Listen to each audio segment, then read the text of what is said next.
no, like, you almost Okay, sounded what's like a happening? dirty comic, and I'm like, whoa, okay. yeah, Right. that's what I'm like. Oh, okay. Mm. Mm. um, Chris, I seen you many times interacting with Star Wars fans. Actually, Sophia, Mhm. say Star Wars. Star Wars. That- Yeah, Star Star Wars. Wars. Star Star Wars. Wars. Love it. I love it. um, Thank you. I know. I seen you interacting with fans so many. Oh, And I could just sit back and watch you interact with them because you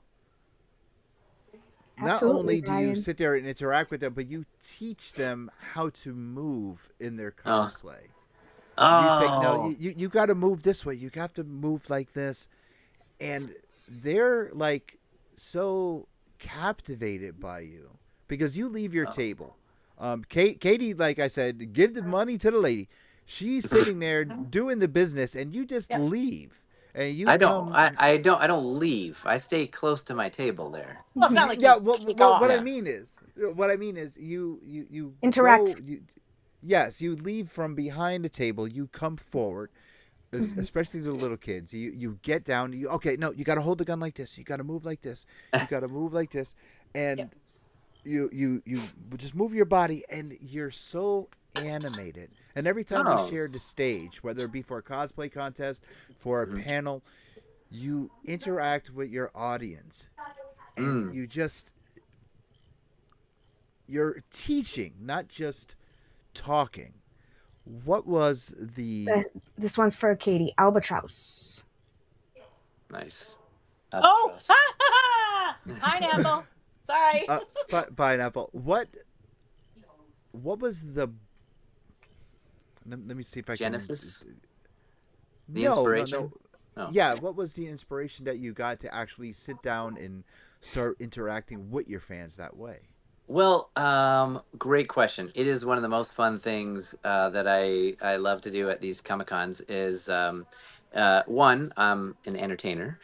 Two, I love being an audience member. And I started before I was an actor. I would build my own costumes and go to Comic Cons and play these characters as real as I could. and and so when I see people in costumes that look amazing and they've spent months and maybe sometimes years on building their costume, and then I'm like, wow, you look amazing, can I take a picture with you? And they're kind of worn out, from the energy it takes to animate this outfit. And so some of the things that I do is, imagine what you would look like on, because this happened to me. Imagine what your character would look like on a toy package, or like some publicity shot from Star Wars or something. What would you want that to look like? And that's really everything that I make is stuff that I would want to see on screen. And so when I am talking to costumers, first of all, I feel so honored that they come in costume and they're sweating and working and coming and they finish their costume and they come to my table. I feel so, so special that they're coming to entertain me in their character, in their costume. And so, the costume is just a costume until you bring it to life. Now it's a character.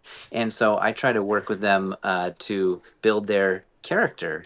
And so what I'll do is, you don't want to just look like a guy in or a girl in a costume. You want to look like the character, whether you're a random covert Mandalorian or whether you're a character that we all might know, you know, from with a name. And and so yeah, so I'll just have them do a pose in the energy of the character or have them walking in the energy of the character, and then I'll film them in a kind of a cinematic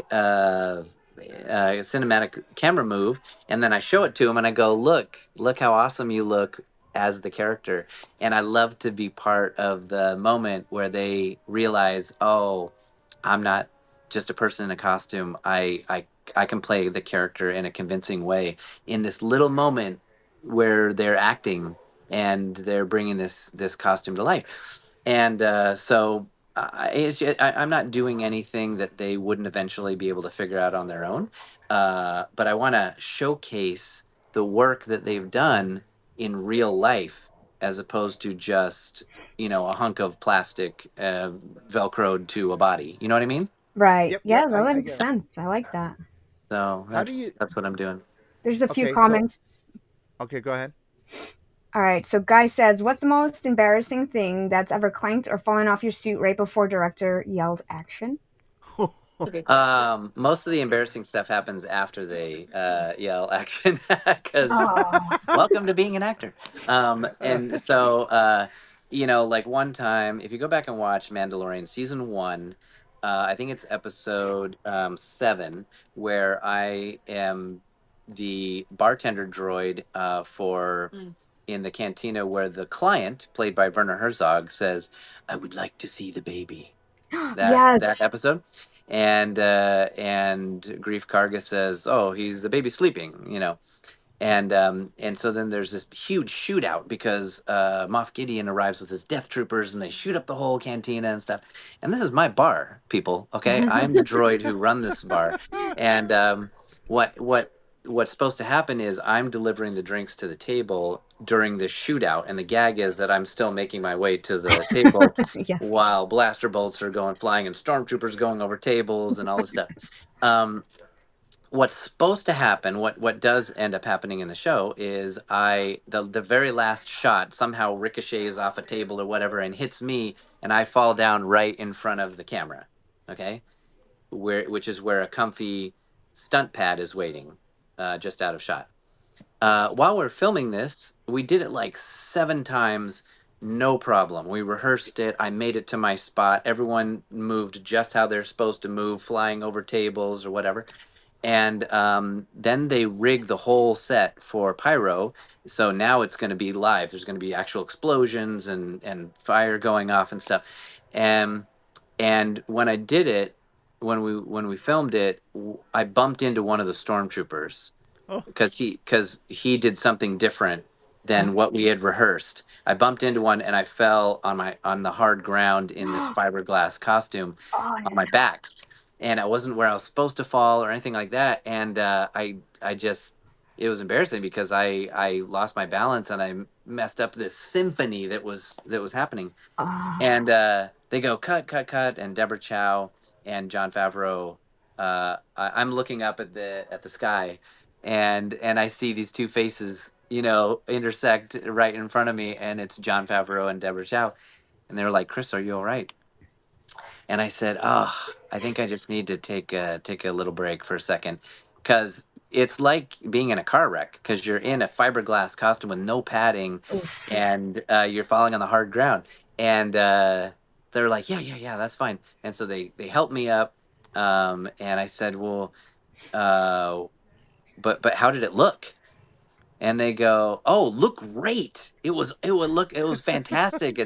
They were like, but we can't use it because you didn't fall where you're supposed to fall." Oh. Now, so we redid it a couple of more times and I fell where I was supposed to. But when you go back and watch that scene, when the shooting starts, there's all these really quick cuts, all these really quick edits in that to really translate all the cacophony of noise and action that's happening. But when you watch it, you'll see me fall a couple of times, like my legs go flying, and then like, oh, my arms go by or whatever, and then eventually you see me fall. So it's funny, you'll see my silver legs go flying, and then magically I'm still walking. How is that? It's just magic of editing. But it's funny, if you can freeze it through that scene, you'll see me a couple of times totally out of commission, before I actually fall. But they ended up using the hazard of me, making a mistake. They used it in the end anyway, and then it Oh. ended up being in the. You can see it in the Disney Gallery. There's a making of Mandalorian season one, and you'll see that where I fall down. So it made the blooper reel, which is what I you always never wanted. told. That's Wow, you awesome. you never told me that. I mean, you told me about you falling asleep in the cockpit. Yeah, as Uh, Zero. Uh-huh. uh, Out of sheer and exhaustion from excitement. That's what it was. It wasn't that I was bored. I was literally uh, had not slept all night the night before, and I was so excited. But Lewis, with 3 seasons of Mandalorian, yeah, a season of Ahsoka, a season of Book of Boba Fett, a season yeah. of Obi-Wan Kenobi, I have 100 stories or more that I just haven't gotten to all of them yet. So I don't feel bad that you haven't heard them all. Oh, I'm not. I mean, I could sit here and listen to you talk all day. Sophia. Reaper says, "Did you spend much time with David Tennant or on Ahsoka? Personally, thought he nailed Hyung. Is that how you say I it? Hu Yang. Huyang. Sorry, Hu Yang. He is bad with the names. Jedi Padawan training droid who's been around for 10,000 years or something, and he knows all the. He's kind of like the mechanic of lightsaber parts. Um, but when I only heard his voice on set, so I didn't get to interact Oh, with David. Uh-oh, we've lost Lewis jeez. forever. Now is when the excitement begins. We can say, "Oh, there he is." There you Okay. go. He's laughing I Yeah. am here. I'm like, Yeah. We have yeah, it's just us. Yeah. we have heavy winds here tonight. Oh. Yeah. After you just got Yeah. dumped Mm. with 18 feet of If snow. Chris could have a Yeah. droid sidekick, who would it be, and why would it be Stevie Oaks? Okay, That's that's Funny. very great. funny. That's great. Stevie could fit into a droid costume. Um, yes, who would my sidekick be? I mean, I really like Zero, as long as he didn't turn on me and leave me, trapped in a prison ship. But I really thought Zero was the coolest. Yes. But Stevie So also. Yeah. okay. That's a great. Speaking So I'm gonna of have to rewatch this okay. episode. Sorry, Yeah. time for Chris to write a book. Ooh, I'd read it. Heavy Oh Winds. my Wow, that gosh. blows. I'm too young to Well, write a book. um, We speaking wish. of Zero, Yeah. you how do you come up with each movement for each droid? I know Zero was you said, hey, he kind of looks like a bug. Let's do Great, praying mantis. great question. Yeah, So great question. I've played 17 droids. I built 20 of them for the shows, uh, and a lot of times it's the script that helps me come up with the character, and also the look of the costume. And I like to build layers, okay, as an actor. So it's not just like, oh, this is a white droid, this is a red droid.